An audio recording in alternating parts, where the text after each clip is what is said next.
Dispatchers help callers on the worst days of their lives. For over 25 years, we've been there. A silent partner in millions of calls thanks to our redundant and diverse networks that ensure call delivery. Today, cities are bigger, traffic more congested, and the challenge is more complex. But you're never alone, because InDigital is quietly improving, implementing, and driving the next generation of 911, so you're supported in every situation. Make the switch at indigital.net. Have you ever met a 911 professional and asked, what's the worst call you've ever taken? Well, here's your answer. I heard your last breath the night you flipped your four-wheeler. I tried to call you the day you committed suicide by driving your car into a tree. Blue face, cold to the touch. I helped you with CPR after you found your infant face down, not breathing. It messed me up. I did everything I could, but it wasn't enough. You were with me from the beginning, Grandma. 27 years later, I took the 911 call when you died. How fitting to be there for me in the beginning, and I was there for you in the end. I miss you, Grandma. I am 911. This is but a glimpse into the world of emergency dispatch. But what is it really like to answer a call during someone's nightmare? What is the impact of the first responder answering the call? Available on Amazon or where you purchase your favorite books and ebooks. Imagine listening. Your worst day is our everyday.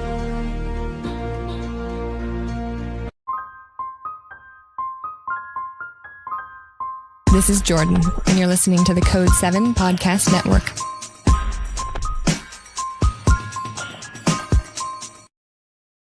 Warning. This episode contains the 3 A's of podcasting: adult content, adult language, and awesomeness. You've been warned. But then on the flip side, one of the calls that has also probably been the hardest for me is a simple lost dog. I had a coyote mix, and he had cancer, and he had a really, really rough night the night before. Like, I knew I was going to have to put him down soon. I didn't get much sleep. I already was a mess. I'm a very big dog person. They're my babies. My kids actually accuse me of loving the dogs more than them. And he just had a rough night. I didn't sleep. I had to be at work at 6. I was up at 4. Very first call I take is a lady who is hysterical because she lost her dog. I got the information, got a phone, took the call, was professional. I hung up, and I absolutely lost it to the point where my co-supervisor had to send me home. I couldn't get it together. I'm like, people have calls like this over people passing away, CPR, and I'm losing it over a dog.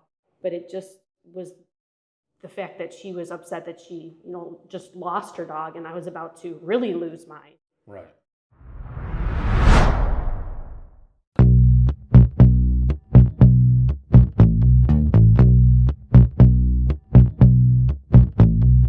Welcome to Within the Trenches, true stories from the 911 dispatchers who live them.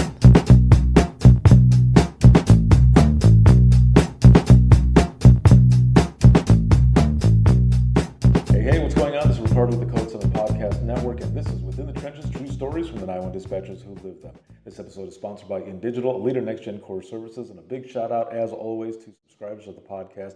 Thank you very much. I have been here this week in Ohio, teaching and now recording a few episodes, and it has just been an excellent time. So thank you all for everything. And I'm here with my guest today. My guest today is Jen, and she is a quality assurance and training manager with Chagrin Valley 911 Dispatch out of Ohio. How's it going? Good, how are you? I'm doing all right. So Good. Did I say that right? Chagrin? Yep, Is that right? Chagrin Valley Okay. Dispatch. Yep, I know. A lot of people mispronounce it. So When I first, when the reality show had come out. The Crisis 911 Center. Yes, the Crisis 911 Center. When it had first come out, I was telling people, and I said, I think I said that right. I think it's Chagrin. And I was like, I need to go back and look at one of those previews to make sure I'm saying it right. Yep. And I remember that when I was watching it, everyone had the bedazzled headsets. And one of your coworkers, I cannot remember the name, so I apologize. I don't remember your first name, but thank you very, very much, because they made a headset for me. Oh, that's so nice. They bought some headphones and bedazzled it with black and gold. Even better. Perfect. Yes, the colors matching. Yes, I thought that was the coolest thing, and I wore it for, I don't know how many episodes that I was wearing it, but thank you again very much. It was so cool, and I appreciate it more than you know. So again, as I said, I'm excited to be here with you and to learn more about you. How did you get in public safety to? I was one of those people that was taking police tests. I went to college for criminal justice and psychology, and I thought that should be useful in the police field. Yeah. So I started taking police tests, and then I wound across an article that said, "Hey, we're hiring for dispatchers," and my immediate thought was, "Hey, foot in the door." I started and then never left. I let my name fall off police tests.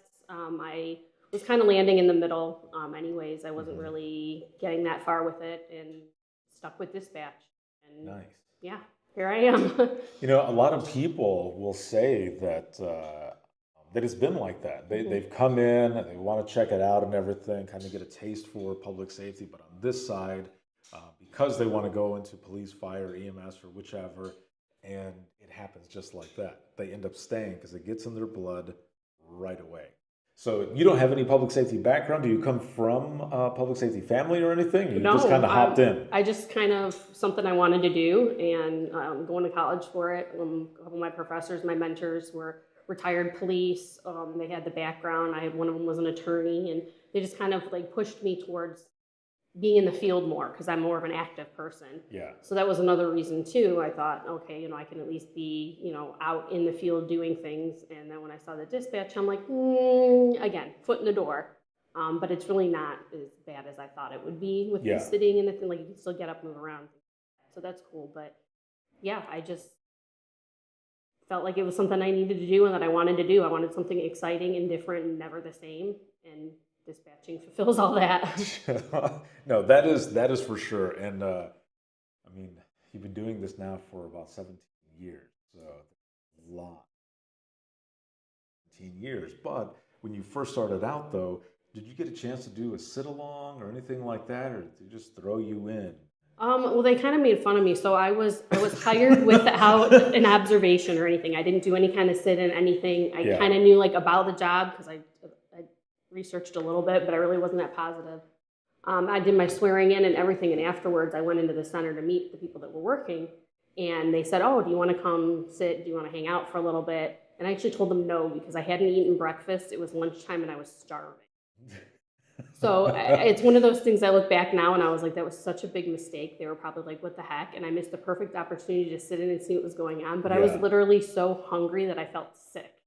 And I'm like, but poor choices. I'm like, my stomach won out. But so I never even sat in. I literally my first day was my first day. Yeah. Wow. So, okay. So let's look at that then. So, hunger is very important. I'm all about food, man. Like I dig me some food, and it was not the best moment I've ever had. But oh, that is hilarious, though. But okay, so that first day or the first time walking in is your first day, and what is that like for those who are watching and listening? Walking in, like, what do you remember seeing? What do you remember feeling as you're going? I think I was nervous to the point where I was almost shaking, just because it was something completely different. Yeah. I'm a lot better now, but I wasn't the best at coming into new situations, meeting people, being social. I was kind of like quiet, like didn't talk a whole lot. So I just kind of walked in, and I remember there was like the back of lockers here, and the boss's office was over here, and I just went like beeline for the boss's office to talk to her to figure out what I needed to do. And then I came out onto the floor and they sat me down next to a dispatcher, and I basically just sat there and watched what she was doing, learned about it, started teaching me things. And then, a couple hours later I had like a headset and I was plugged in and listening. And then, from there it just kind of compiled on. Like I couldn't even tell you the first phone call I answered. I don't know the first radio traffic, anything, but it just went from there. First I was doing a little bit and then more and then more. And then it seemed like 4 months in, all of a sudden I was doing everything on my own. And it kind of, like, I felt like I blinked. Like, I didn't remember specific situations or anything. Like, it just kind of all happened.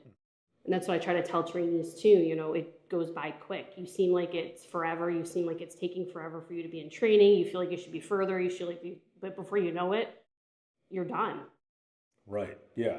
So you get in there, and you're learning all of this stuff fly. Now I have to ask, as you mentioned, you're throwing on a headset and you're listening to calls and everything already. Is it that long umbilical cord that we call it? We call it the umbilical cord. Yep. And you've got the little switch so that, make sure you're muted or something. And yeah, that's exactly what it was. I remember that because every so often there would be a trainer, or I think I even did it myself, forgot to flip the switch. And then you hear like the trainee going, you're like, oh no, like that's going through. You're like, oh, like turn it off. Yeah, when we have people come in for observations, if they don't pay attention, sometimes that happens too. Oh, so so you're going in, and like you said, you felt kind of almost like you were shaking a little bit, nervous and stuff. What else are you seeing? Like, are there multiple people working on the floor at a time? And like, what were the hours there? Was it 8 or 12? It was 8-hour shifts, and you train on all 3 shifts for that particular department that I was at. Yeah. And at that time, there was minimums of 2, or minimums were 3, but we were able to, like take a lunch for an hour. So basically, we could drop down to 2. We only dispatched for one city. And it was the 7 to 3, 3 to 11, 11 to 7 kind of thing. Trained on all the shifts. I remember I started on days, and I had a very thorough trainer who, made sure that the T's were crossed, the I's were dotted, everything with like leads and everything like that. She was just very, by the book with everything, which was good for me because I took notes, and I was learning really well following her, how she did things. She's an excellent dispatcher too. Afternoon shift was crazy to train on. I mean, there's just stuff going on, like unbelievable, and very busy. And the trainer I had for that was a lot of fun. I remember she was an excellent dispatcher. I don't want to say I learned a ton from her because of the pace and everything, but she made it more fun. Yeah. Then I went to nights, and my night shift trainer is the one that I learned the most from and I got the most from, but I swear to God, I went home and cried. Oh no. She was hard, but in the position I'm in now and looking back on it, that's what perfected me. That's what spit shined me. That's what made me the dispatcher I am, is because she was tough on me. She expected a lot from me. I feel like she knew I could do it, and so she expected more than that from me. Yeah. And she's honestly a decent friend now. Like, I still keep in touch with her. She still asks about my kids. She still, on Facebook posts things. And so even though I had that relationship with her where I was like, you terrify me, I go home and cry. Right. That's honestly when I learned the most. Yeah. And then when I was out of training, I was on afternoon shift for the whole time I was. So some of the things that we talk about in the class is how people eat their young. And there are some that are exactly like you mentioned, tough, but they're not going to let you drown. And then there's another section where they're just eating their young and they're like, get out of here, Yeah. and those are the people who, like we talk about, it's like, we need to kind of break that cycle, but that little bit of that tough love and those lessons, that I can get behind, because I had a trainer that was like that as well. One of my trainers, I remember it was a domestic call that I was taking in training, and I'm just about done. And I remember her saying, I think you're ready to go. And I'm like, no, I'm not ready to go. like, I don't think I am. And a call comes in, and like I said, it's a domestic. And the old CAD system that we had, you had to have the right incident type, township, or city number, the code, and the ORI for it to actually go in. You still got to put the narrative and everything else in, right? But if you can't get past that incident code, you can't get past it. So for whatever reason, at that moment, I could not remember that incident type for domestic violence. Like, you would think that it was just DV, right? But the way they had it in there was DOME. And so it was, and I'm like, why is it not DV? Why is it not DV? And I remember muting my mic really quick, and I looked over at my trainer and I said, I think you need to take this over, because in my mind, I'm like, I'm taking too much time. This is taking too much time. And the lady I was talking to is yelling and screaming, and like, they're separated. There wasn't any weapons, there wasn't anything physical, but anything could happen, right? Yeah. So I look over and I say that, and she just goes, no, I'm not going to take the call. You are going to be okay. You have got this. Take a deep breath, and you've got this. And I said, okay. You look over like, really? You're just going to... Yeah, but, exactly. Yeah. So, Tammy, thank you for that because it made me a stronger dispatcher. So I unmute and I got through it and everything was fine. And then after that, it was almost as if that specific incident type was like my call, my type of call that I doing because of that incident than any other trainees that would come in. I would tell them about that. Yeah. And I would tell them what she was saying and what I've heard a lot of people say where trainers have said, look, I might let you take in some water, but I'm not going to let you drown, okay? And so, yeah, that, like I said, that stuff I can get behind. But there's that other group That's just being mean. Right, yeah, that's just being mean. That group, I think, is kind of like that phrase that you hear or see on social media or whatever, this hurt people. And then sometimes it's like, well, maybe give them a chance to speak. Maybe they've been holding things in a long time. I don't know. Like, I'm sure there's a way around it, but going back to your memory there, I can see that. I've heard a lot of people say some similar things. Where like, man, some of those people were mean, and I went home and cried, but it ended up helping. At that time, you don't see it that way, and I think that that's I'm training manager, so I think that's a training issue now. A lot of people that are trainers are used to how they learned, and maybe generation-wise, it's different now. You can't teach people like that. You can't treat people like shit and expect them to learn. That's not how it happens anymore. Right, exactly. Things are different, and so now trying to modify that and change that. We get a lot of people that, my trainer made me cry. I don't want to train with them anymore.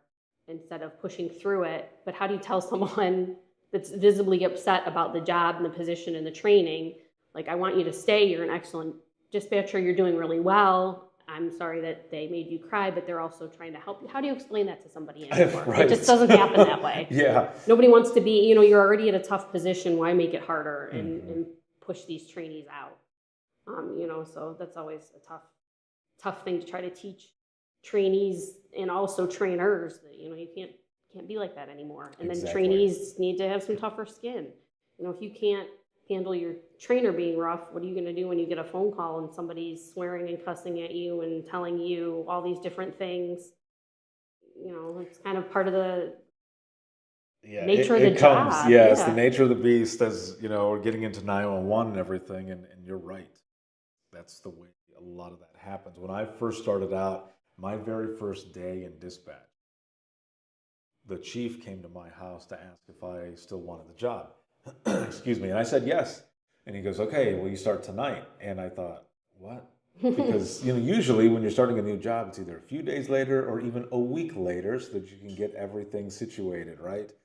Nope. It was that same night. I went in for the midnight shift, met my trainer, Harry, and I watched him take a 911 call. And after he was done, I actually applauded him.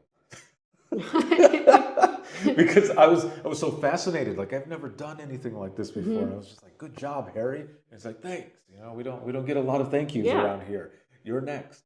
And I went, I'm sorry. Yeah. I said, are you for real? I've only been here for about 25 minutes. And he goes, yeah, you're next. The only way you're going to learn how to do this is by doing it. And I remember saying, like, there's nothing else to this. He goes, look, there's 3 things that you need to be able to do this. Sense? You need thick skin, and you have to be okay. I've got this. Yeah, like, all right. I'm not sure, but I think I might be okay. I might be all right. So your scheduling there kind of sounds like the way it was when I first started out, because ours was 8 hours. It changed every 2 weeks. Oof. And oof is indeed oof, super oof. And it was 6A to 2P, 2P to 10P, and 10P to 6A. And then when you got into that midnight shift, you were on that for a month. And then you went to days again, and it was horrible. I don't know why they did it that way, but it got me used to switching all the time. So. Yeah, it makes sense because each shift is different. Things happen on days that don't happen on nights and vice versa. And noons is always, a shit show. But like that rotating with the sleep patterns and, the mental health with dispatchers, that doesn't help anything. Thankfully, the job I was at, once I was on noon, that was my, with overtime, I worked like the 3 to 3, like 3P to 3A a lot. Oh, yeah. But that's still, didn't have to be back till, it wasn't any kind of jumping. I don't know how I would have handled that, honestly. That's the lack of sleep. I'm a person who needs my sleep, so Yeah. I don't know how that would have gone. I think because I was 19 at the time, maybe that helped a little bit. Yeah, I true. was a little more resilient. I was able to bounce back. But as I got older and I was doing more of, I switched from I started out working in Florida, moved back home to Southwest Michigan, and finished off in the county that I grew up in. I was a central dispatch. Now I'm working with a team, and now I'm working 12 hours and with kids, and that was crazy. Working 4:30 to 4:30, getting home, and still being wired. So in Southwest Michigan, I was not far from Lake Michigan, so we would get all that lake effect snow. So it would be like a blizzard outside, but I'm the only dumbass who's outside at like 5 in the morning. Shoveling, because you're like, I need to do something. Yes, but what I'm shoveling, though, should have been my driveway, but what I'm shoveling out is my deck to my grill so that I can make steak and eggs, and I would put a couple of beers right in the snow. There you go. The people would pass by, and I'm like, oh, how's it going? Yeah, like, I just got out of work. Yeah. Yeah, so that was kind of what it was like for me. So how did you, going from there, you said that it was about 4 months or so worth of training, right? I think maybe closer to 6. 6 Again, months. blurry. I'm not Yeah, sure. I know. Yeah. So looking back, I'm like, I don't know. You go from there, and are you doing every discipline of public safety, like police, fire, EMS, Yes. calls? Like you're doing it all. Yes. At Yep. the console. Non-emergency, emergency, police, fire, EMS, everything. Oh, okay. So then, you go from that. You spend how many years did you spend there before you 10. switched over? 10. Okay. 10. So 10 years, and you had minimum of, let's just say even It two, changed. like 2 or 3. In those so. 10 years, we regionalized. Oh, so okay. I was there for the regionalization. We took on 3 more cities. We upped our minimums. We moved to a new building. So things kind of changed with that too. I was there for the change, really. Wow. So then what are some of the, if you can recall, not so much in the very beginning, but even when you start regionalizing, because that call volume starts to pick up and everything, do you remember some of those calls that were coming in during that time as well? There was a lot of similar calls. We picked up an agency that dispatched, had the freeway, and we never had any part of the freeway. 2 of the 4 agencies all of a sudden had the freeway. So we're learning how to do calls on the freeway. You're learning what fire apparatus go, how many police officers to send. Learning a freeway is a pain. I still hate freeways from it because there wasn't a whole lot of, we didn't do a whole lot of training on it. It was more like they were able to sit in our dispatch and kind of like got trained because we obviously, took over their dispatchers, but we never got to go into theirs. So they were dispatching for themselves, but then once they were on vacation or off or whatever, we tried to do a lot of cross-training too. And I remember those freeways. Just those freeways is something that sticks in my head. It just was so hard for me with the freeways. A lot of the traffic stops, knowing the locations, there are streets that we weren't familiar with. So trying to learn 3 more cities on the fly was difficult. The one city was on a different radio system. I mean, it was just kind of all thrown together, but somehow we made it work. So for like the highways and everything, was it more so like a lot of the crashes that were coming in, the amount of people calling, especially because depending on the year, cell phones, so everyone is calling for the traffic accident. And I don't know about you, but if we had 2 major highways in my county, and it never failed that someone would call in and say, yeah, there's a car that just went into the Meridian. And we're like, the what? The Meridian. And I'm like, do you I'm mean, not sure what do you that mean is. the median? And they would go, the stupid patch of grass that splits the highways. And I'm like, okay, yes, yes, the median. Yeah. I just wanted to make sure that's what you meant, because I don't know, maybe you were talking about a local business that was close to the highway. I don't know. Yeah, who knows? Yeah, it was difficult because it was a lot of the split. So they'd be on a freeway, they'd be like, oh, I'm at the split to go this way. And then I'm like thinking in my head, okay, if I'm driving, I'm on the split to go. I'm like, all right, what's around you? And One of the cities is close to Cleveland Hopkins, the airport. Yeah. So they're like, oh, I'm by the airport. Well, the airport has all the way around it. There's freeways, there's roads. Like, where are you at? Like, Give me a mile marker. Give me a landmark. Give me well, something. even mile markers were difficult, and it was just the roughest part for some reason. And I still, to this day, it's like I have my own little PTSD over freeways. Right. Just because there's been so many bad accidents, and it was like, I can't get a good location that makes sense to me. Yeah. And so I'm putting it in the CAD, it's getting dispatched out. Even if the officers knew and they could find it, to me, I wasn't complete because I didn't understand where they were at. Yeah. So that was a big thing I had to learn too, is just because I don't know doesn't mean somebody else doesn't. Right. No, exactly. And it's just like the area that I was in, there were folks that were there, and this was some of the good things about the more seasoned, slightly crusty dispatchers that we had. True. Was that they had been there so long that like someone could call up and say, oh yeah, it's over by Bob's Road, where this happened. And like, does anyone know where Bob's Road is? And someone would go, I do. Like, I know exactly where that's at. And they would give the cross streets. And that was always good for someone that had that type of knowledge for the geography there. Or we had a spot within Allegan City that has a water tower, but people always called it just simply Water Tower Hill. That's the location they would give. Yeah. So every time a new person would come in that wasn't from the area, these were landmarks. We would say, you're going to go take a geo ride. Yep. And these are landmarks you need to remember. So those were always good to have some of those. Slang terms, places that were slang. I had been with my city, and literally when I started, I got a blank map. And they were like, figure it out, fill it in, drive around, do whatever. But that was one of the best things for me. For a single agency, it was great. I could still tell you where half those streets are. I've been gone 6 years. That's cool. And then the other cities, like I was familiar with, but I didn't have that opportunity to learn them like I did originally. So that was a struggle for me too, because again, I wanted to know. I wanted to know where all these streets are, and I didn't have it memorized. I wanted to know this information, and I didn't get a chance to. So as much as I tried, there was still a struggle there for me. Mm-hmm. With regionalizing and everything like that, it still felt like starting over again. Your first time on that first radio with these new officers, these new locations, and you don't have a training officer with you. You're just kind of winging it. Yeah.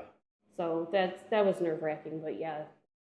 Oh, yeah. After doing it for so long, then all this gets added on you, just like you were saying. I see you where you just gone back in. Yeah. Like it just started all over with as much experience that I have. We just started over. Mm-hmm. So were you, before you made your switch to where you're at now, were you a trainer at the other place as well? Yep. Okay. So here's a question for you then. As we were kind of talking about some more seasoned and maybe slightly crusties, just in general, what was your motivation to become a trainer? Because every person that I've spoken to, it's always one of two things. Either they had shit training, shit trainers, and that was their inspiration to try to change the cycle, break that cycle. And or on the flip side of that, you had amazing training, amazing trainers, and you wanted to continue that cycle of training for literally that next generation of 911 that is coming in, that you can pass on that knowledge from those folks that did that to you. So for you, what was your inspiration to go into training? I don't think it was really either of those. I think it was more knowing that I'm going to have to be partnered with these people, and I'm going to have to trust them with my officers and my firemen. I'm going to have to trust that they're getting the information correct on calls. I'm going to have to just trust them as a partner, and I want them to be the best they can be and the best that we can get them to be. And I want them to be the best. I want them to be better than me because I want to be able to trust sitting next to them that they're going to take care of my people. And so I didn't really, it wasn't because of good trainers, it wasn't because of bad trainers. It was just because I knew potentially that this person was going to be a partner, and I needed to have that respect for them. I needed to know they could do it. I love that. That is awesome. I think you might be the only one who has said something like that. I mean, maybe there's others have said things similar, but that's just your straight motivation. Like you're looking at it that way, and that's probably one of the best ways to look at it as well. Because a lot of times when we're getting into this and we're moving up and we're doing other things, we want to leave the profession in a better place than we found it. And sometimes when we're working on things as well, it's not so much for us, but for what we leave. So that's just going to lend to your legacy. Finally retire out. People are going to remember that. And I've asked people in classes too, I've said, how do you want to be remembered when you leave? And some people, you'll go, hey, I don't care. Like, it doesn't bother me. I'm like, oh, but in the back of your mind, it does. Yeah. It does bother you. And I've seen it happen.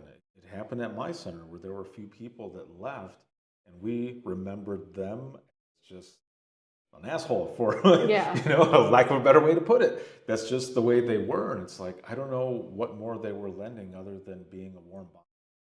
Share. You would hear the way they talked on the phone. You would hear the way they were with the officers, or especially when new people were coming in. Maybe it's time for you to go. Like, I get that there's job security. People need money. But, man, sometimes that's what ends up leading to maybe somebody getting hurt, whether it be in the field or over the phone. Or even your coworkers. Like, there's people that are amazing dispatchers, but they're assholes to everybody else. Like, I'm glad you can do the job. That's awesome. I respect that. But be a person. Like, just be a person. Right. Be and human. If you don't want to be, then just sit there quiet. Like, you don't need to cause issues. You don't need to start things. You need to make smart comments. You just sit in your own little bubble if that's what you want to do. But keep your attitude there. Right. And just do your job. Yeah, no, exactly. And so before we move over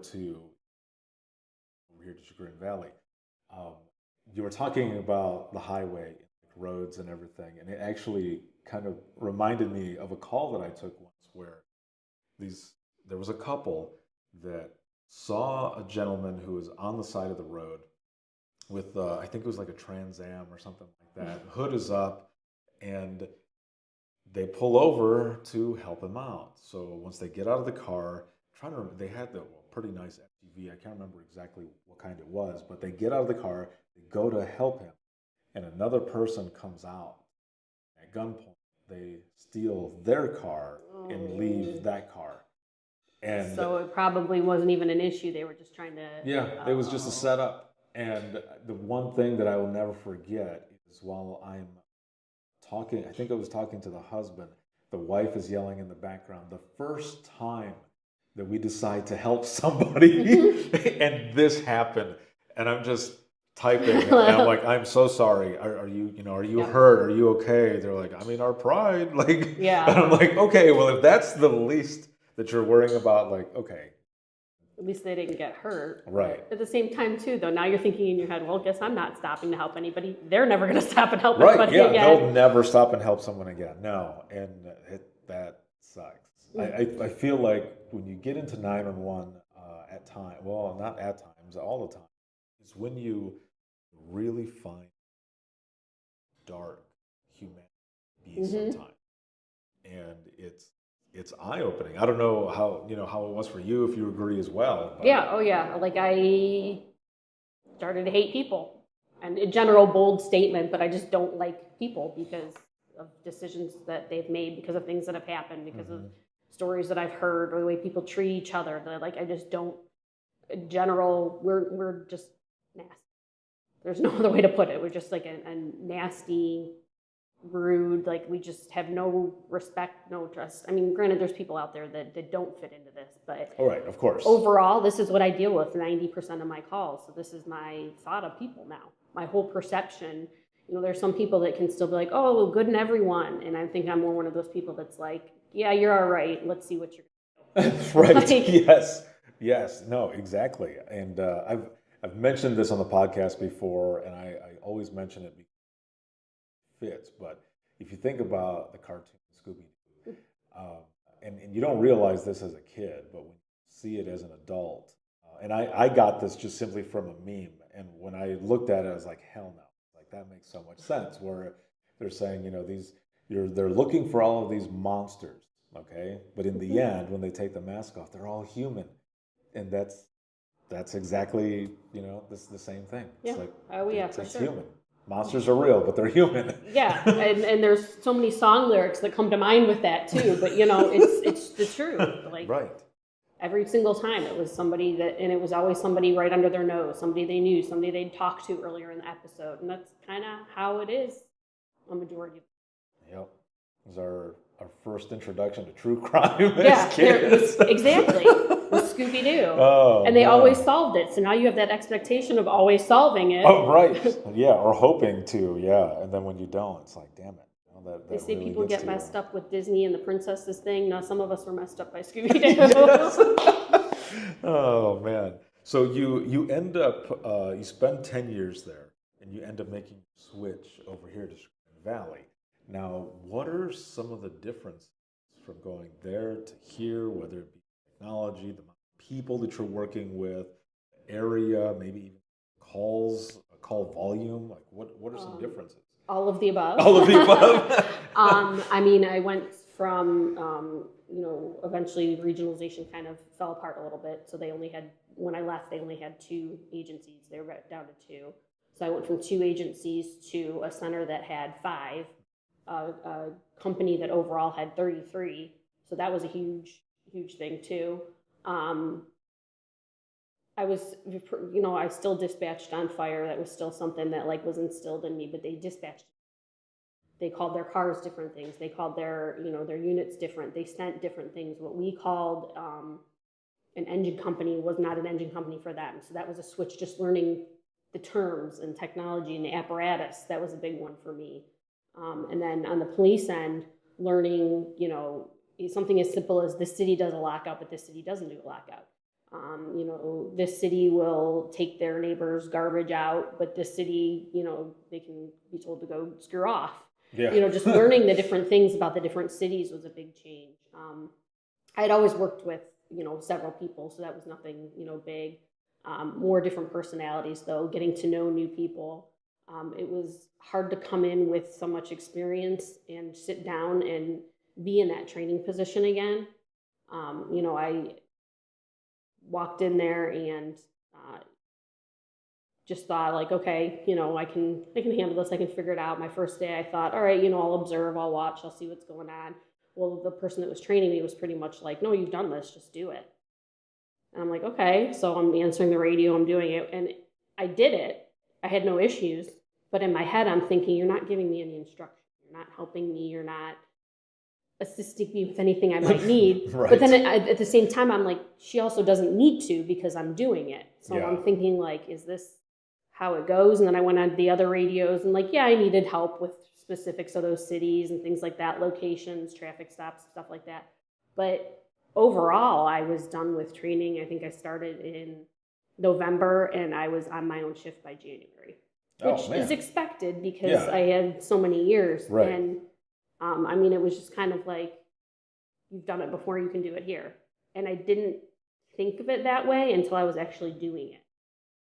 So now when we get lateral transfers, I also think okay, when I was a lateral transfer, this is what I was okay with, this is what I was not okay with. So I try to talk to that person too and just ask them ahead of time. Okay, what are you comfortable with? What do you want to try? What do you want to see? What are your expectations of me as a trainer? Kind of go back and forth and just have a conversation with people more. Yeah. When I first started here, my position didn't exist. So now that I'm in it, I know I can talk to people more and get that. And then I can talk to their training officers, talk to people in their center and say, hey, this person's great with doing this. They have no concerns whatsoever. They just want to sit in the chair and do it. And the trainer's like, okay, that's fine. Or, saying all right, maybe they need some assistance. But yeah, for the most part, I just sat in there and just started doing it. The shift I was on, didn't think I talked for probably the first 6 months because I think I was so focused on just doing the job, and I didn't want to. I wasn't there, and this was just my mind frame at the time. I wasn't necessarily there to make friends. I was there to just do a job. I had all the friends I needed from the other center. I had all the friends from life. I didn't need any new friends. I just was there to do a job. So for that first 6 months, all I did was focus on. Yeah. So I think that made a difference. I wasn't worried about being social or making friends or, fitting in, getting along. I was literally sitting 12 hours, me and the computer and the people I was dispatching for, getting up and leaving. That's the way to do it, because it's interesting how you say, like, you're going back and forth in your mind, and because I'm all about being a self-starter, and when I switched from the single PD to the central dispatch, I probably could have done it, because as you're saying it, I'm thinking about it myself. Like, I probably could have just jumped in, especially because it was the county that I grew up in. Now, the east side of the county, I didn't know it that well, but I'd be able to get around it and everything, and I would probably be able to do it. Like, the CAD was different. The CAD that I had when I first started out, one of our dispatchers was going to college for computer science, and he created a CAD out of Microsoft Excel. Oh. So that was our CAD. Wow. Well, but Yeah. I give him credit, but that had to be something different to work with. Oh yeah, it was, and it wasn't really anything huge. I mean, it wasn't like it was connected to, like, none of the officers had like a T that would message to them. But yeah, it was definitely interesting. So you've got all of these different dynamics now, and you're just focused for those 6 months. And it's funny that you say too that nobody thought that you really spoke. Yeah, I mean, I think they kind of were, that you get those new people and you're kind of like, don't necessarily care for them, or you kind of like even forget they exist sometimes. Like, you don't feel like you need to like talk to them or socialize because they just sit there. I think that's kind of like, they were like, all right, well, there's Jen. Like, Yeah. I don't know what to say about her because I don't know anything about her. I wouldn't be She doesn't rude. speak. Yeah, I wouldn't be rude if somebody asked me, I'd talk or whatever, but I wasn't overly outgoing or anything. I wasn't like I am now, that's for sure. And my mind frame too, with switching from where I was to where I'm at now, like, was just come in and work. Like, I don't need the drama. I don't need because I came from a place that, had that, because what place doesn't? Right. But now I'm starting over. I don't need to get involved. So my first thought right off the bat was, if I don't talk and I don't speak and nobody gets to know me, we don't hang out, we don't do anything, then I don't need to be involved in the drama. Then I stay out of it. See, that's what it is right there in drama. Yes, that's another thing that I mentioned in class. Sometimes right off the bat, sometimes towards the middle, but kind of address like the click, because every center has clicks, and I've been telling people, like, you've got to remember this, even if you don't care. Hopefully, you hear it and you will take something from it. It happens in every single center. I've spoken to a bunch of people, and I've been around for a long time. If you are part of a clique, those cliques get broken up eventually. Whether they go to different shifts, they go to a different agency, or they just simply retire out. If you're the last person standing, and you were part of a group that was shitting on other people, people forgive, but they don't forget. And you're going to be the one left trying to gain that trust and support back. Hopefully you're able to. So, or you just sit there. Right. Yeah. And it's 12 hours is a long time to sit with people who, right, might not care to reach out and be friendly. Even if you make that effort, sometimes it doesn't matter anymore. Depending. Yeah. It happens everywhere. So, you end up moving over, and how many people are working at a time here at the one center? I was in Cleveland Heights, and there was. So there's, how many centers does Chagrin Valley have? 3. So they have 3. Okay, and you said how many were on at a time at the place that you were at? The place that I was at is the one with the least amount of radios. Okay. There were 6. The other one is in Brecksville. They have 7, and I believe Bedford has 9. I could be off. And I apologize. If I'm off, I'm sorry. I should know these things. That it is all good. I'm on the spot. Yeah, no, it is all good. So you've got the 3 different ones, and at each one, is it all disciplines, or is it like does fire, one just all of it? All police, fire, EMS, emergency. I'm guessing you're maybe the largest agency in the state. Is that possible? Or one of them? We're probably, we dispatch from most of Cuyahoga County in Ohio. So, yeah, we've probably. I can just imagine yeah, all of that going on. Now, if as long as you feel comfortable, is there like a call that just kind of sticks out for you? There's a couple. I had, when I was at my old agency, my daughter was, I think I was pregnant actually. And so my son had to be about 3 and I was pregnant with my daughter. And I took a call from a grandpa who couldn't find his grandson. And they were looking around, looking in the house, I was like, well, what do you, we're checking the garage, we're checking the house. And I was like, oh, a car. Why don't you check the car? See if maybe, the kid was playing in the car. So the grandpa goes out and he's on the phone with me. He opens the door and the kid had played with it. So I'm on the phone with grandpa. I'm the one who told him to look in the car. He opens the door, look in the car, and the kid passed away from a gunshot. And he was 4. Yeah. And my son was 3. Plus hearing grandpa's reaction and everything, and having talked to him for probably a good 5 minutes already, kind of getting that rapport with him, even though it wasn't anything, and just hearing that reaction, that's one of those things that'll echo in my head. So that's one of the calls that's always kind of stuck with me. But then on the flip side, one of the calls that has also probably been the hardest for me is a simple lost dog. I had a coyote mix, and he had cancer, and he had a really, really rough night the night before. I knew I was going to have to put him down soon. I didn't get much sleep. I already was a mess. I'm a very big dog person. They're my babies. My kids actually accuse me of loving the dogs more than them. So, and he just had a rough night. I didn't sleep. I had to be at work at 6. I was up at 4. Very first call I take is a lady who is hysterical because she lost her dog.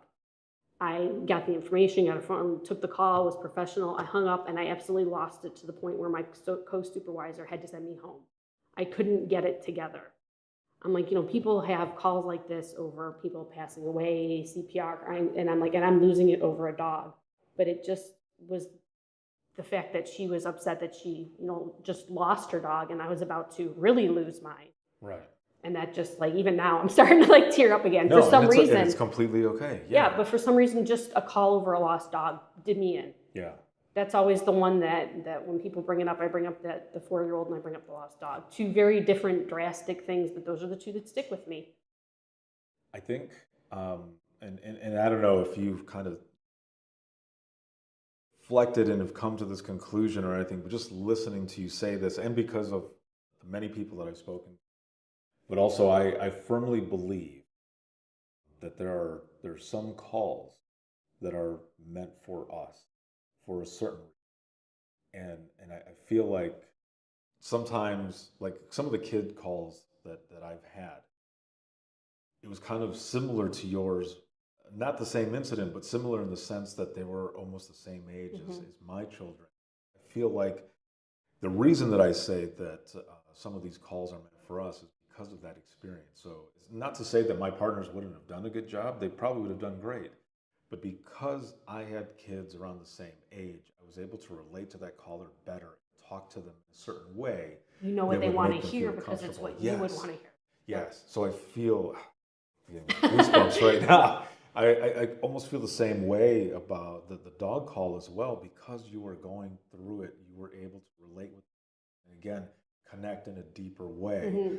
And I don't know how to explain it. Sometimes it just seems to be that way. And you're right. It's 2 different types of a dynamic. Yeah. But like you said, the dog is your baby. And now you're talking to this person. Here he is. That's his paw print right there. I love that. That is awesome.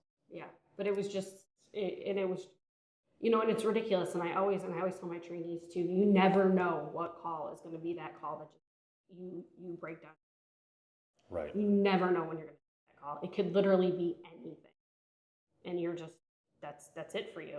It just, everything happens all at once. It spirals and you're just can't handle it. And I always try to say too, though, even though when that does happen, thankfully I had my supervisor partner at the time was a really good friend of mine. So she knew my dog. She knew me. She's still a really good friend of mine. And she, was able to just be like, all right, you need to go. She's like, I know you're not going to be able to calm down. You're not going to. So she had the ability to tell me to leave and that I needed to go, and they'd cover it and everything. I don't know if anyone else would have been able to tell me that. I probably might have suffered and sat there. But in the same time too, though, that makes me, when I see somebody upset, I want to be able to try to help them. But I'm also kind of the person that's like, sorry, you're crying. I don't know what to do. Like, I'm not a hugger. I don't know. Yeah. But it just, it's another thing, like my own personal experience with it. Now, when I see somebody else upset on the floor, I can say, hey, I might not be the best person to talk to, but like, why don't you go get a glass of water, go take a walk, I'll take your radio, go, do whatever, go just in your car for a second, or, are you okay? Do you want to go home? Do you want to stay? Do you want to, like, now I know a lot more about how it feels to be there, whether you want to sit. Some people want to sit. Some people want to work through it because it's better than going home and thinking about it. I went home and probably was just as much of a mess when I got home, but I also got to spend that extra day with my dogs. Right. It made it better to be there for him. And then we did wind up putting him down. So it was a good experience, I guess, for me to take what happened there and apply it for other people when they're upset about other things. Yes. And that's one of the things, too, that I love about conversations like this. Because we never know what people do. And a lot of times, all of us walk around like, it's fine. But sometimes it takes for someone to say hello and say, are you all right? And of course, all of us are usually like, yeah, I'm fine. Fine. But then, sometimes when someone says, sure, you're okay? And then, maybe, sometimes it might even be how they just that ask. extra one. Yeah, if somebody just says, hey, how's it going? I'm like, it's good, it's going. But if someone says, hey, you're looking a little upset, what's going on? Yeah. Like, then it's different. I'm going to answer different. But that's also something that I've learned, and also, being in the position that I'm in now, it's wording things different ways gets you different responses. Yeah. Especially with dispatching. You're talking to somebody on the phone asking, did you see a gun versus what does it look like, gets you two different answers. So that's what I try to talk to trainees about too. Just learning from my own experience, just rephrasing things, asking different, even a training officer talking to a trainee, wording things different. Yeah. You should have done that this way versus, hey, next time, why don't you try this? It makes a world of a difference. Yeah, for sure. Yeah, it doesn't sound like you're completely them. Yeah. In a way. Yeah, but the same works for callers too. Yeah, no, for sure. Yeah, because I tell people all the time too, like you could be the first person your call, that call, specific call, whichever it might be the first time that this person is calling 911, and you're the first voice that they're hearing. Depending on you're asking the question, tone, or whichever, immediately, that'll be the last time. Yep. Like they might not ever call again. It's like, even when they need to, they don't want to talk to somebody like the first. Right. Yeah. Exactly. Damn. I wish you would have been one of my trainers. I don't know. I might have made you cry. Hey, I mean, it might have been that tough love though, that little bit that actually, like the other trainer that I had that I mentioned, that that one, that actually ended up working, made me a better dispatcher. Two of my trainees do, like they've said, and they said at the time that they were kind of like, oh, the heck, but both of them have said to me at separate times, like, yeah, you made me cry, but they're both stellar dispatchers. And I feel like I had not all of it, but I had a little bit to do with it. Yeah. And I knew both of them could handle it. Yeah. I knew it wasn't going to make them quit. They had that personality. They had that tough skin. They were going to take what I told them. They were going to show me that they could do it. They were going to prove me wrong. And I knew both of them could handle it. So I did that with the two of them, and both of them have said to me at separate times, like, yeah, you really were the best trainer, but you also were the hardest. And then there's other people where I couldn't be like that, so I wasn't.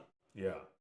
Well, that's got to feel good, though. There's got to be a sense of satisfaction there as well, going through all of this stuff, but also being able to have your experience and story for others who are coming in and being successful as well. So thank you for what you do. Thanks. I could sit here and talk with you for hours. I think we've gone an hour already. But I have one last question for you. Okay. As we go into the wrap-up of this episode, and again, it's been awesome to have you here and just learn about your story and the train and everything. And I was serious. I would have loved to have had you as a trainer when I was working. With 17 years that you have, if you could go back in time to talk to yourself at the beginning of your career, what would you tell yourself? And that's not to change anything really, because I feel like a lot of times we have to have hard lessons, or there's things that we go through that bring us to where we are at today. So if you could go back and just talk to yourself, what are some of the things you... Any call I ever made a mistake on, I would tell myself to fix that mistake. Don't do that, don't do this.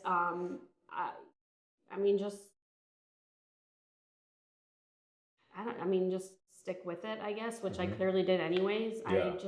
I don't really know that there is anything, because if I would have given myself any advice, then I might not be in the position I'm in now, because it might have changed. Yeah. So I don't want to change anything, because I like to. So any decision, any advice, anything that I would do or say, I don't really want to. So I don't think I would tell myself anything. Yeah, I don't. I maybe just would hover and watch myself and probably be like, oh no, don't do that, please, no, change that, fix that. But other than that, I don't think I would tell myself. I don't think I'd give myself. Awesome. Hey, that is excellent. Thank you so very much for everything. For having me. Yes, and for what you do. And for those who are watching and listening, if you have any comments, questions, or you ever want to be a guest on the show, you can email us, and that's going to be wttpodcast@gmail.com. The easiest way to do all of this is to simply go to links.co/WTT podcast, and that's links with 2 I's .co/WTT podcast. This is dinging, so it threw me off. But you'll find everything on there: email, social media, all of it. And a big thanks again to In Digital for everything, as well as Chagrin Valley Dispatch for having me out here. And you can see this on Facebook, YouTube, as well as LinkedIn and X. And then you can listen 24/7 on Apple Podcasts, iHeartRadio, Spotify, your favorite podcasting app, and withinthetrenches.net. Have a good one, everyone. We'll see you all in the next one.